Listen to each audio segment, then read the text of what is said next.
And now to Shanghai, a city of different facades and faces. I remember roaming through the streets and lanes in the French Concession when I last visited there, and I'm always so amazed at how the city is able to seamlessly merge the elements of the East and the West.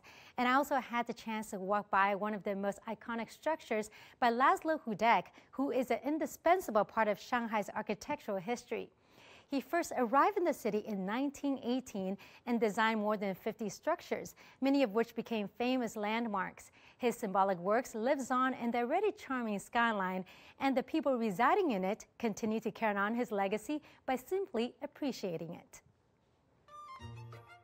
If architecture can be read, then Wukang Mansion is a must-read book.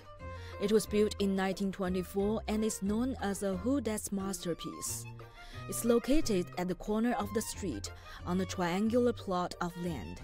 That's made it look like a giant ship. Formerly known as the Normandy Apartments, the 8-story building is in the French Renaissance style and the oldest veranda-style building in Shanghai. I think Hudec's works are down to earth, which means he fully considered investment, the surrounding environment, and functionality. In terms of style, he has his own pursuit, but he also catered to the estate proprietors and the popular design culture of the time. He kept pace with the times. In 2019, Wukang Mansion underwent a 4-month renovation project. Today, cafe, bookshelf, galleries, art and culture melt in the 100-year-old building, turning it into a popular resort in the city. When it comes to old buildings that can represent Shanghai, Park Hotel is definitely worth mentioning, and is the most famous work of Hudec's. With a total height of nearly 84 meters, Park Hotel was the tallest building in Asia from 1934 to 1963. The facade is in the typical American modern Art Deco style, emphasized with vertical stripes, which shrink layer upon layer until the top. The building sits on a reinforced concrete raft base of 433-meter-long piles of Oregon pine, topped by strong lightweight alloy to prevent it from sinkage, a problem Shanghai architects had struggled with for decades.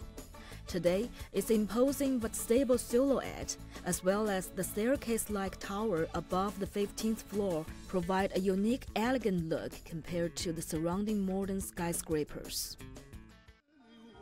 In one of Shanghai's most crowded streets, Huaihai Road, there's Ruijin apartment building. It's been standing there for 95 years and used to be called the Estrella, which means star in Spanish.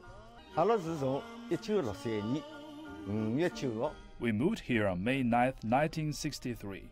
I was in grade 5 of primary school and I've been retired for many years.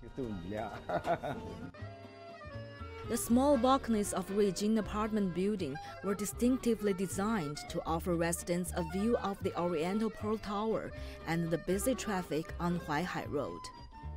The smooth wooden handrails and the magnificent mosaic stairs have been preserved since 1926, and even the door handles of some rooms have not been changed.